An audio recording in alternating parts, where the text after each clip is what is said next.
नमस्कार दोस्तों, स्वागत है हमारे YouTube चैनल कॉम्पिटिटिव क्लासेस में। आज हम लोग भौतिकी के टॉप 100 प्रश्नों के सेट 1 का अध्ययन करेंगे, जो कि किसी भी एग्ज़ाम के लिए बहुत ही उपयोगी है। चलिए स्टार्ट करते हैं। मेरा पहला प्रश्न है, वास्तविक वस्तु का आभासी प्रतिबिंब बनता है। इसका राइट आंसर होगा समतल दर्पण से। ऑप्शन नंबर बी इसका राइट आंसर होगा। नेक्स्ट क्वेश्चन, वास्तविक वस्तु का हमेशा सीधा प्रतिबिंब बनाने वाला दर्पण है। इसका राइट आंसर होगा समतल एवं उत्तल। ऑप्शन नंबर डी इसका करेक्ट आंसर होगा। अगला प्रश्न है, वास्तविक प्रतिबिंब की प्रकृति कैसी होती है। इसका राइट आंसर होगा ऑप्शन नंबर ए उल्टा। हमेशा उल्टा होती है वास्तविक प्रतिबिंब की प्रकृति। नेक्स्ट क्वेश्चन है, वस्तु से छोटा प्रतिबिंब बनता है। इसका राइट आंसर होगा समतल दर्पण और उत्तल दर्पण से, यानी ऑप्शन नंबर डी इसका करेक्ट आंसर होगा। नेक्स्ट क्वेश्चन है, प्रकाश के परावर्तन के नियम के अनुसार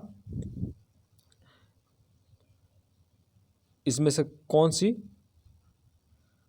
घटना होती है। इसकी सही आंसर होगा ऑप्शन नंबर बी, आपतन कोण परावर्तन कोण के बराबर होती है। ऑप्शन नंबर बी इसका करेक्ट आंसर होगा। नेक्स्ट क्वेश्चन है, समतल दर्पण द्वारा बना प्रतिबिंब हमेशा होता है।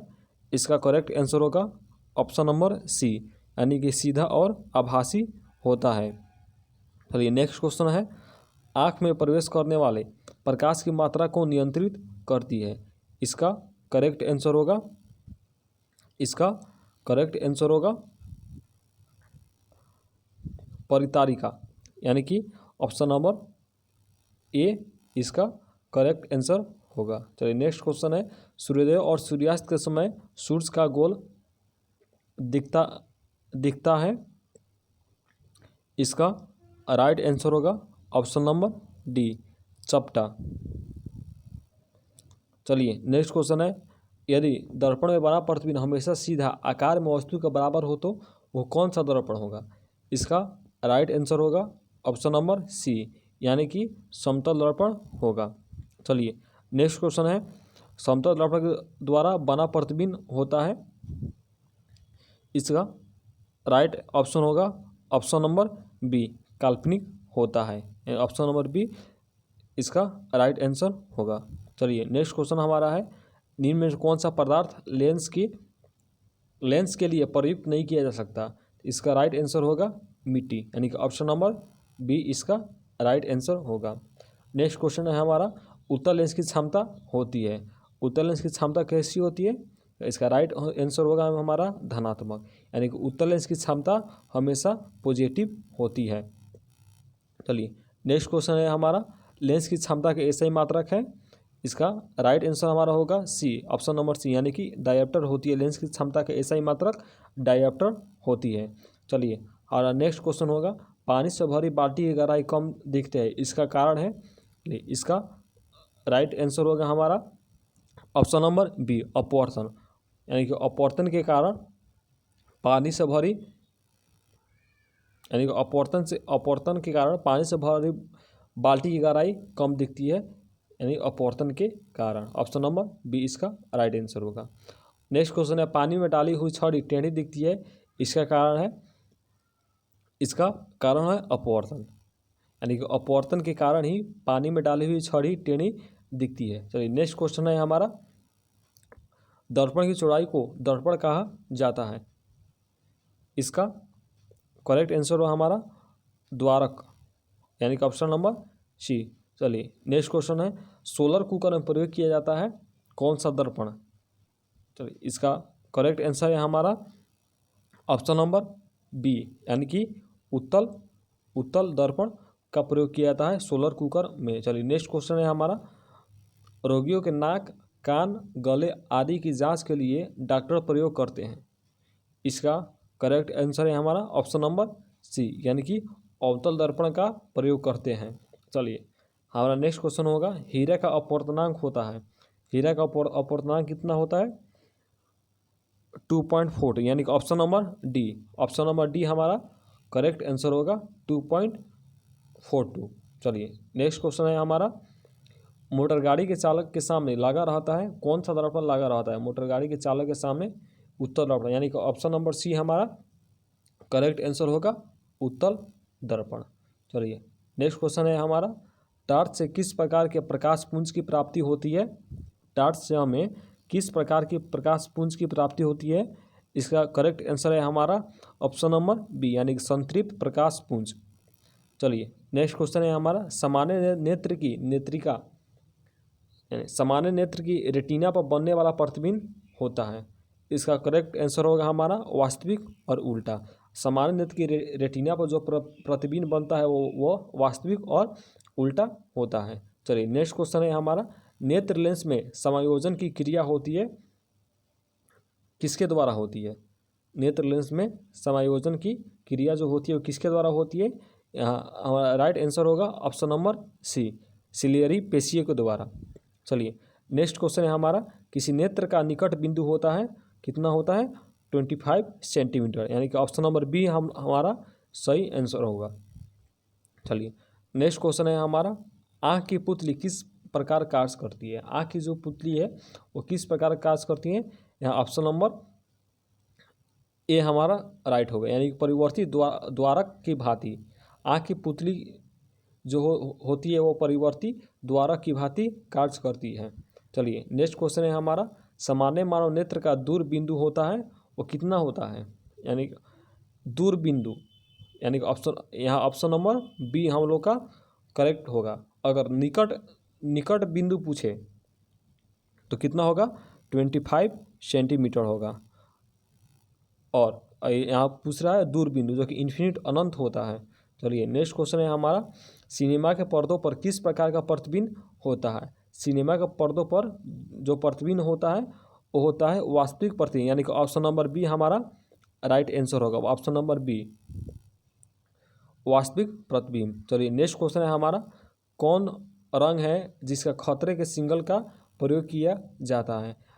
खतरे के सिग्नल के लिए किस रंग का प्रयोग किया जाता है? यहाँ का ऑप्शन नंबर डी, यानी कि रेड रंग, रेड कलर का प्रयोग किया जाता है खतरे के सिंबल के लिए। ऑप्शन नंबर डी यहाँ करेक्ट होगा।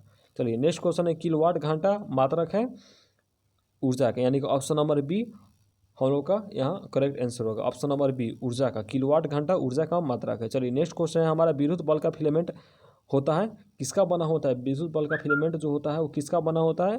हमारा करेक्ट आंसर होगा टंगस्टन, यानी कि ऑप्शन नंबर सी हमारा करेक्ट आंसर होगा। चलिए नेक्स्ट क्वेश्चन है, प्रतिरोधकता का मात्रक है, प्रतिरोधकता का मात्रक क्या है? ओम मीटर, यानी कि ऑप्शन नंबर ए हम लोग का करेक्ट आंसर होगा, ओम मीटर। चलिए नेक्स्ट क्वेश्चन है हम लोग का, विद्युत धारा उत्पन्न करने की युक्ति को क्या कहते हैं? विद्युत धारा उत्पन्न करने की युक्ति को क्या कहते हैं? जनित्र कहते हैं, यानी कि ऑप्शन सी हम लोग यहाँ करेक्ट आंसर होगा, जनित्र कहते हैं। नेक्स्ट क्वेश्चन है, निकट दृष्टि दोष वाला व्यक्ति के चश्मे में लगा होता है, कौन सा लेंस लगा होता है? मतलब जिस व्यक्ति को निकट दृष्टि दोष होता है उसके चश्मे में कौन सा लेंस का प्रयोग होता है? यहाँ हम लोग का करेक्ट आंसर होगा ऑप्शन नंबर बी, यानी कि अवतल लेंस का प्रयोग होता है। चलिए नेक्स्ट क्वेश्चन है हमारा, दीर्घ दृष्टि दोष वाला व्यक्ति को चश्मे में लगा होता है कौन सा लेंस? दीर्घ दृष्टि के लिए उत्तल लेंस का प्रयोग होता है, यानी कि ऑप्शन नंबर सी हम लोग का करेक्ट होगा। चलिए नेक्स्ट क्वेश्चन देखते हैं, तेज प्रकाश में पुतली का आकार कैसा होता है? तेज प्रकाश में पुतली का आकार जो होता है वो होता है छोटा, यानी कि ऑप्शन नंबर बी हम लोग का करेक्ट आंसर होगा। चलिए नेक्स्ट क्वेश्चन देखते हैं, तेज प्रकाश में पुतली का आकार कैसा होता है? तेज प्रकाश में पुतली का आकार जो होता है यहाँ छोटा होता है। चलिए नेक्स्ट क्वेश्चन देखते हैं हम लोग, दूर दृष्टि दोष वाले आंखें साफ साफ देख सकती है, दूर दृष्टि दोष वाला आंखें जो होती है वो साफ साफ देख सकती है दूर की वस्तुओं को, और निकट दृष्टि दोष वाले आंखें जो होती है वो साफ साफ किसको देख सकती है? निकट की वस्तु को। निकट दृष्टि दोष जिसको है वो निकट की वस्तु को स्पष्ट रूप से देख सकता है। चलिए नेक्स्ट क्वेश्चन देखते हैं, मानव नेत्र में जो बिंदु प्रकाश के लिए बिल्कुल सुग्राही नहीं रहता है उसे कहते हैं, मानव नेत्र में जो बिंदु प्रकाश के लिए बिल्कुल सुग्राही नहीं रहता है उसे कहते हैं। तो यहाँ करेक्ट आंसर हम लोग का होगा अंध बिंदु, यानी कि ऑप्शन नंबर बी हम लोग का यहाँ करेक्ट आंसर होगा। चलिए नेक्स्ट क्वेश्चन देखते हैं। मानव नेत्र में होता है उत्तल लेंस, यानी ऑप्शन नंबर सी हम लोग का करेक्ट आंसर होगा। उत्तल लेंस होता है मानव नेत्र में। चलिए नेक्स्ट क्वेश्चन देखते हैं। उदय और अस्त होते समय सूर्य दिखाई देता है। उदय सूर्योदय और सूर्यास्त के समय सूर्य कैसा दिखाई देता है? ऑप्शन नंबर ए लाल दिखाई देता है। ऑप्शन नंबर ए हम लोग का करेक्ट आंसर होगा। चलिए नेक्स्ट क्वेश्चन देखते हैं। वास्तविक सूर्यास्त और आभासी सूर्यास्त के बीच लगभग कितने समय का अंतर होता है? वास्तविक सूर्यास्त और आभासी सूर्यास्त के बीच लगभग 2 मिनट का अंतर आता है। ऑप्शन नंबर ए हम लोग का यहाँ करेक्ट आंसर होगा। चलिए नेक्स्ट क्वेश्चन देखते हैं। इंद्रधनुष किस प्रकार का स्पेक्ट्रम होता है? इंद्रधनुष किस प्रकार का स्पेक्ट्रम है? यहाँ करेक्ट आंसर होगा हम लोग का प्राकृतिक स्पेक्ट्रम, यानी ऑप्शन नंबर ए यहाँ पे करेक्ट आंसर होगा। इंद्रधनुष प्राकृतिक स्पेक्ट्रम होता है। चलिए नेक्स्ट क्वेश्चन देखते हैं हम लोग। अत्यधिक ऊंचाई पर आकाश में वायुयान से सफर करने पर आकाश का रंग कैसा दिखाई देता है? अत्यधिक ऊंचाई पर आकाश में वायुयान से सफर करने पर आकाश का रंग कैसा दिखाई देता है? करेक्ट आंसर हम लोग का होगा काला, यानी कि ऑप्शन नंबर बी यहाँ काला दिखाई देता है अत्यधिक ऊंचाई पर वायुयान से सफर करने पर। चलिए नेक्स्ट क्वेश्चन हम लोग का। किसी वस्तु का प्रतिबिंब आँख के जिस भाग पर पड़ता है वह है रेटिना का। ऑप्शन नंबर बी हम लोग के यहाँ करेक्ट आंसर होगा। चलिए नेक्स्ट क्वेश्चन देखते हैं। चुंबकीय क्षेत्र का मात्रक है। चुंबकीय क्षेत्र का मात्रक क्या है?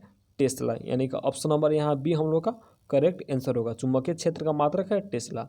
नेक्स्ट क्वेश्चन चलिए देखते हैं। डायनेमो से किस प्रकार की धारा उत्पन्न होती है? डायनेमो से किस प्रकार की धारा उत्पन्न होती है? यहाँ करेक्ट आंसर है हम लोग का दृश्य धारा, यानी कि ऑप्शन नंबर ए हम लोग का करेक्ट आंसर होगा। चलिए नेक्स्ट क्वेश्चन देखते हैं। व्यावसायिक मोटरों में किस प्रकार के चुंबक का प्रयोग किया जाता है? व्यावसायिक मोटरों में किस प्रकार के चुंबकों का प्रयोग किया जाता है? यहाँ विद्युत चुंबक, यानी कि ऑप्शन नंबर सी हम लोग का करेक्ट आंसर होगा। व्यावसायिक मोटरों में विद्युत चुंबक का प्रयोग किया जाता है। चलिए नेक्स्ट क्वेश्चन देखते हैं। मानव के वे 2 महत्वपूर्ण भाग कौन से हैं जिनमें चुंबकीय क्षेत्र का उत्पन्न होना अनिवार्य है? मानव के 2 महत्वपूर्ण भाग कौन से हैं जिसमें चुंबकीय क्षेत्र का उत्पन्न होना अनिवार्य, यानी ऑप्शन नंबर सी यहाँ पे करेक्ट आंसर हम लोग को होगा हृदय और मस्तिष्क। चलिए नेक्स्ट क्वेश्चन देखते हैं। विद्युत चुंबक बनाने के लिए प्राय किस पदार्थ के छड़ का उपयोग करते हैं? विद्युत चुंबक बनाने के लिए हम किस पदार्थ के छड़ का उपयोग करते हैं? यहाँ ऑप्शन नंबर बी नरम लोहे का उपयोग करते हैं। चलिए नेक्स्ट क्वेश्चन देखते हैं। विद्युत चुंबकीय प्रेरण की खोज किसने की थी? विद्युत चुंबकीय प्रेरण की खोज फैराडे ने की थी, यानी कि ऑप्शन नंबर सी हम लोग का यहाँ पे करेक्ट होगा। विद्युत चुंबकीय प्रेरण की खोज फैराडे ने की थी। चलिए नेक्स्ट क्वेश्चन देखते हैं। नाभिकीय ऊर्जा प्राप्त करने हेतु आवश्यक है। नाभिकीय ऊर्जा प्राप्त करने के लिए क्या आवश्यक है? यूरेनियम, यानी कि ऑप्शन नंबर सी यहाँ पे करेक्ट आंसर होगा। चलिए नेक्स्ट क्वेश्चन देखते हैं। शारीरिक कार्यों को करने के लिए किस प्रकार की ऊर्जा का उपयोग किया जाता है? शारीरिक कार्यों को करने के लिए किस प्रकार की ऊर्जा का प्रयोग किया जाता है? पेशीय ऊर्जा, यानी कि ऑप्शन नंबर सी यहाँ पे करेक्ट आंसर होगा। पेशीय ऊर्जा का प्रयोग किया जाता है। चलिए नेक्स्ट क्वेश्चन देखते हैं। ऊर्जा के सभी रूप में अनंत स्रोत किसे माना जाता है? ऊर्जा के सभी रूपों में अनंत स्रोत किसे माना जाता है? सूर्य को, यानी कि ऑप्शन नंबर डी यहाँ पे करेक्ट आंसर होगा। चलिए नेक्स्ट क्वेश्चन देखते हैं। इनमें कौन नवीकरणीय ऊर्जा है? सौर ऊर्जा, यानी कि ऑप्शन नंबर बी यहाँ पे करेक्ट होगा। सौर ऊर्जा जो है वह नवीकरणीय ऊर्जा है। चलिए नेक्स्ट क्वेश्चन देखते हैं। पृथ्वी पर ऊर्जा का सबसे विशाल स्रोत है। पृथ्वी पर ऊर्जा का सबसे विशाल स्रोत क्या है? सूर्य, यानी कि ऑप्शन नंबर ए यहाँ पे करेक्ट होगा। चलिए नेक्स्ट क्वेश्चन देखते हैं। डेनमार्क को कहा जाता है, डेनमार्क को क्या कहा जाता है? पवनों का देश, यानी कि ऑप्शन नंबर सी यहाँ पे करेक्ट होगा, पवनों का देश। चलिए नेक्स्ट क्वेश्चन देखते हैं। सौर सेल बनाने के लिए किस धातु का प्रयोग किया जाता है? सौर सेल बनाने के लिए किस धातु का प्रयोग किया जाता है? Option number B silicon, silicon का प्रयोग किया जाता है सौर सेल बनाने के लिए। चलिए नेक्स्ट क्वेश्चन देखते हैं। सौर सेल सौर ऊर्जा को किस रूप में रूपांतरित करता है? सौर सेल जो है वो सौर ऊर्जा को विद्युत ऊर्जा में रूपांतरित करते हैं, यानी कि ऑप्शन नंबर ए यहाँ पे करेक्ट है। चलिए नेक्स्ट क्वेश्चन देखते हैं, निम्न में से किसका उपयोग खाना बनाने वाले ईंधन के रूप में नहीं किया जाता है? यहाँ पे ऑप्शन नंबर सी, CNG का उपयोग खाना बनाने के लिए नहीं किया जाता है। चलिए नेक्स्ट क्वेश्चन देखते हैं हम लोग, प्रकाश संश्लेषण अंगक इनमें से कौन से हैं? प्रकाश संश्लेषण अंगक इनमें से कौन से हैं? हरित लौह, यानी ऑप्शन नंबर सी यहाँ पे करेक्ट ऐसे हो। चलिए नेक्स्ट क्वेश्चन देखते हैं, कार्य का मात्रक है, कार्य का मात्रक है option number B joule, joule जो है वो कार्य का मात्रक है। चलिए नेक्स्ट क्वेश्चन देखते हैं, प्रकाश वर्ष इकाई है, प्रकाश वर्ष जो है वो इकाई है, किसकी इकाई है? दूरी का, यानी कि ऑप्शन नंबर सी यहाँ पे करेक्ट होगा, प्रकाश वर्ष जो है वो दूरी की इकाई है। चलिए नेक्स्ट क्वेश्चन देखते हैं, पार्सेक इकाई है, पार्सेक इकाई है, किसकी इकाई है? पार्सेक दूरी का, ऑप्शन नंबर डी यहाँ पर करेक्ट होगा, पार्सेक जो है वो दूरी की इकाई है। चलिए नेक्स्ट क्वेश्चन देखते हैं, निम्न में से समय कौन सा मात्रक नहीं है? इसमें कौन सा मात्रक नहीं है? ऑप्शन नंबर ए प्रकाश वर्ष। चलिए नेक्स्ट क्वेश्चन देखते हैं, दाब का मात्रक है, दाब का मात्रक है, यहाँ करेक्ट आंसर होगा pascal, option number D pascal जो है वो दाब का मात्रक है। चलिए नेक्स्ट क्वेश्चन देखते हैं, ज्योति तीव्रता का मात्रक है, ज्योति तीव्रता का मात्रक है कैंडेला, ऑप्शन नंबर बी यहाँ पे करेक्ट होगा, ज्योति तीव्रता का मात्रक है कैंडेला। चलिए नेक्स्ट क्वेश्चन देखते हैं, मात्रों की अंतर्राष्ट्रीय पत्ती कब लागू की गई थी? ऑप्शन नंबर बी, यानी कि 1971 में मात्रों की अंतर्राष्ट्रीय पत्ती लागू की गई थी। चलिए नेक्स्ट क्वेश्चन देखते हैं, खाद्य ऊर्जा को हम किस इकाई में माप सकते हैं? खाद्य ऊर्जा को हम किस इकाई में माप सकते हैं? ऑप्शन नंबर बी कैलोरी में माप सकते हैं, खाद्य ऊर्जा को हम कैलोरी में माप सकते हैं। चलिए नेक्स्ट क्वेश्चन देखते हैं, विद्युत मात्रा की इकाई है, विद्युत मात्रा की इकाई है option number C ampere, ampere जो है वो विद्युत मात्रा की इकाई है। चलिए नेक्स्ट क्वेश्चन देखते हैं, एसआई पत्ती में लेंस की शक्ति का इकाई क्या है? एसआई पत्ती में लेंस की शक्ति का इकाई है डायोप्टर, ऑप्शन नंबर सी यहाँ पे करेक्ट आंसर होगा डायोप्टर। चलिए नेक्स्ट क्वेश्चन देखते हैं, एम्पियर क्या नापने की इकाई है? एम्पियर क्या नापने की इकाई है? ऑप्शन नंबर ए करंट नापने की इकाई है, ऑप्शन नंबर ए यहाँ पे करेक्ट आंसर होगा। चलिए नेक्स्ट क्वेश्चन देखते हैं, निम्न में से कौन वेक्टर मात्रा है? निम्न में से कौन सदिश मात्रा है? चलिए यहाँ पे करेक्ट आंसर होगा ऑप्शन नंबर सी, यानी कि बल जो है वो सदिश मात्रा है। चलिए नेक्स्ट क्वेश्चन देखते हैं, निम्न में से कौन एक सदिश मात्रा राशि नहीं है? निम्न में से कौन सी एक सदिश राशि नहीं है? यहाँ ऑप्शन नंबर सी द्रव्यमान जो है ये अदिश राशि है, ऑप्शन नंबर सी द्रव्यमान जो है वो एक अदिश राशि है, बाकी वेग, संवेग और कोणीय वेग ये सदिश राशि है। चलिए नेक्स्ट क्वेश्चन देखते हैं, अदिश राशि है, निम्न में से कौन सी अदिश राशि है? इसका करेक्ट आंसर होगा ऑप्शन नंबर बी ऊर्जा जो है अदिश राशि है। चलिए नेक्स्ट क्वेश्चन देखते हैं, निम्न में कौन एक सदिश राशि है? ऑप्शन नंबर सी संवेग जो है एक सदिश राशि है।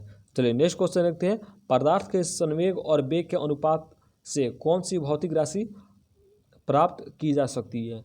इसका करेक्ट आंसर होगा द्रव्यमान, पदार्थ के संवेग और वेग के अनुपात से द्रव्यमान प्राप्त की जा सकती है। चलिए नेक्स्ट क्वेश्चन देखते हैं, रॉकेट किस सिद्धांत पर कार्य करता है? रॉकेट जो है वो किस सिद्धांत पर कार्य करता है? करेक्ट आंसर होगा संवेग संरक्षण, यानी कि ऑप्शन नंबर सी रॉकेट जो है वो संवेग संरक्षण पर कार्य करता है। चलिए नेक्स्ट क्वेश्चन देखते हैं, गुरुत्वाकर्षण के सार्वभौमिक नियम का प्रतिपादन किसने किया था? गुरुत्वाकर्षण का सार्वभौमिक नियम का प्रतिपादन जो किया था न्यूटन ने किया था, ऑप्शन नंबर बी यहाँ पे करेक्ट होगा। चलिए नेक्स्ट क्वेश्चन देखते हैं, पास्कल इकाई है, पास्कल जो है वो इकाई है, यहाँ करेक्ट आंसर होगा दाब, पास्कल जो है दाब की इकाई है। चलिए नेक्स्ट क्वेश्चन देखते हैं, क्यूसेक से क्या मापा जाता है? क्यूसेक से जल की बहाव को मापा जाता है, यानी कि ऑप्शन नंबर बी ए यहाँ पे करेक्ट होगा, ऑप्शन नंबर ए यहाँ पे करेक्ट आंसर होगा जल की बहाव। चलिए नेक्स्ट क्वेश्चन देखते हैं, निम्न में कौन सबसे अधिक प्रत्यास्थ है? निम्न में से कौन सबसे अधिक प्रत्यास्थ है? स्टील, यानी कि ऑप्शन नंबर डी यहाँ पे करेक्ट आंसर होगा। चलिए नेक्स्ट क्वेश्चन देखते हैं। वह कौन सा बल है जिसके कारण पिंड धरती के केंद्र की ओर घिसा चला जाता है? वह कौन सा बल है जिसके कारण पिंड जो है वो धरती के केंद्र की ओर घिसा चला जाता है? यहाँ ऑप्शन नंबर सी यानी कि गुरुत्वाकर्षण यहाँ गुरुत्वाकर्षण बल है जिसके कारण पिंड धरती के केंद्र की ओर घिसा चला जाता है। ऑप्शन नंबर सी यहाँ पे करेक्ट आंसर होगा। चलिए नेक्स्ट क्वेश्चन देखते हैं। पृथ्वी के गुरुत्वाकर्षण का कितना भाग चंद्रमा के गुरुत्वाकर्षण के सबसे नज़दीक होता है? पृथ्वी के गुरुत्वाकर्षण का कितना भाग चंद्रमा के गुरुत्वाकर्षण के सबसे नज़दीक होता है? इसका करेक्ट आंसर होगा 1/6 यानी कि ऑप्शन नंबर सी यहाँ पे करेक्ट आंसर होगा। चलिए नेक्स्ट क्वेश्चन देखते हैं। आर्किमिडीज का नियम निम्न में से किससे संबंधित है? आर्किमिडीज का जो नियम है निम्न में से किससे संबंधित है? पोलवन के नियम से संबंधित है यानी कि ऑप्शन नंबर सी यहाँ पे करेक्ट आंसर होगा। आर्किमिडीज का जो नियम है वो पोलवन के नियम से संबंधित है। चलिए नेक्स्ट क्वेश्चन देखते हैं। श्यानता की इकाई है, श्यानता की इकाई है, यहाँ करेक्ट आंसर होगा ए पॉइज। पॉइज जो है वो श्यानता की इकाई है। चलिए नेक्स्ट क्वेश्चन देखते हैं।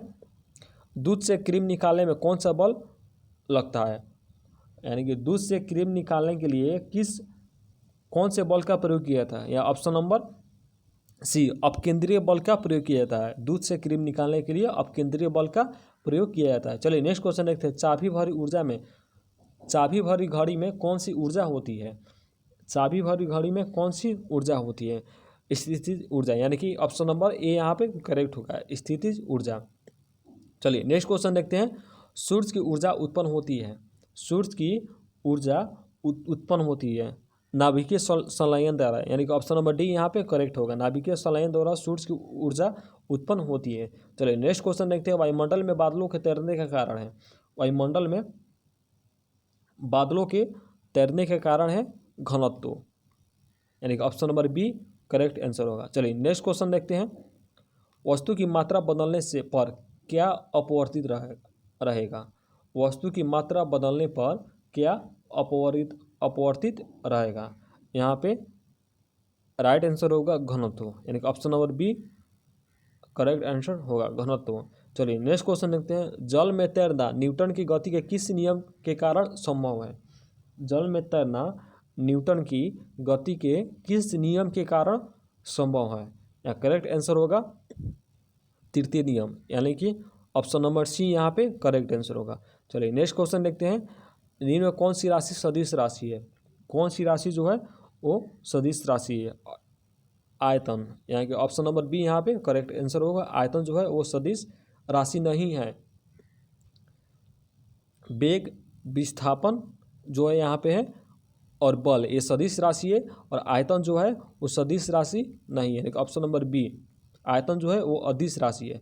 चलिए नेक्स्ट क्वेश्चन देखते हैं। एंगस्ट्रॉम क्या मापता है? एंगस्ट्रॉम जो है वो क्या नापता है? यहाँ करेक्ट आंसर होगा आवृत्ति यानी कि ऑप्शन नंबर सी यहाँ पे करेक्ट आंसर होगा। सॉरी एंगस्ट्रॉम जो है वो तरंगदैर्घ्य नापता है यानी कि ऑप्शन नंबर ए यहाँ पे करेक्ट आंसर होगा। चलिए नेक्स्ट क्वेश्चन देखते हैं। किस वैज्ञानिक ने सर्वप्रथम बर्फ के 2 टुकड़ों को आपस में घिसकर पिघला दिया? किस वैज्ञानिक ने सर्वप्रथम बर्फ के 2 टुकड़ों को आपस में घिसकर पिघला दिया? डेवी यानी कि ऑप्शन नंबर सी यहाँ पे करेक्ट आंसर होगा। चलिए नेक्स्ट क्वेश्चन देखते हैं। ऊष्मा एक प्रकार की ऊर्जा है जिसे कार्य में बदला जा सकता है। इसका प्रत्यक्ष प्रमाण सबसे पहले किसने दिया था? रामफोर्ड यानी कि ऑप्शन नंबर डी यहाँ पे करेक्ट आंसर होगा। ऊष्मा एक प्रकार की ऊर्जा है जिसे कार्य में बदला जा सकता है। इसका प्रत्यक्ष प्रमाण रामफोर्ड ने दिया था। चलिए नेक्स्ट क्वेश्चन देखते हैं। लोहे की सुई पानी की सतह पर तैरती है, इस परिघटना का कारण क्या है? पृष्ठना यानी ऑप्शन नंबर सी यहाँ पे करेक्ट आंसर होगा। चलिए नेक्स्ट क्वेश्चन देखते हैं। निम्न में से किस द्रव्य का घनत्व सबसे कम है? किस द्रव्य का घनत्व इसमें से किस द्रव्य का घनत्व जो है वो सबसे कम है? या ऑप्शन नंबर बी यानी कि पेट्रोल का जो द्रव्य घनत्व है वो सबसे कम होता है इनमें से। चलिए नेक्स्ट क्वेश्चन देखते हैं। 1 हॉर्स पावर कितने वाट के बराबर होता है। 1 हॉर्स पावर जो है वो 746 वाट, यानी कि ऑप्शन नंबर डी यहाँ पे करेक्ट आंसर होगा। चलिए नेक्स्ट क्वेश्चन देखते हैं। बर्नौली प्रमेय आधारित है, बर्नौली प्रमेय जो हो किस पे आधारित है? ऊर्जा संरक्षण पे, यानी कि ऑप्शन नंबर ए यहाँ पे करेक्ट आंसर होगा। बर्नौली प्रमेय ऊर्जा संरक्षण पर आधारित है। चलिए नेक्स्ट क्वेश्चन देखते हैं। बर्फ पर दाब बढ़ाने से उसका गलनांक क्या होगा? बर्फ पर दाब बढ़ाने से उसका गलनांक क्या होगा? यानी गलनांक क्या होगा? घट जाएगा, यानी कि ऑप्शन नंबर ए यहाँ पे करेक्ट नहीं होगा। ठीक है दोस्तों, यहाँ पर हम लोग का फिजिक्स के टॉप 100 प्रश्न समाप्त हुए। अगर आप इसका PDF लेना चाहते हैं तो आप हमारे व्हाट्सएप ग्रुप में जुड़कर इसका PDF प्राप्त कर सकते हैं। धन्यवाद।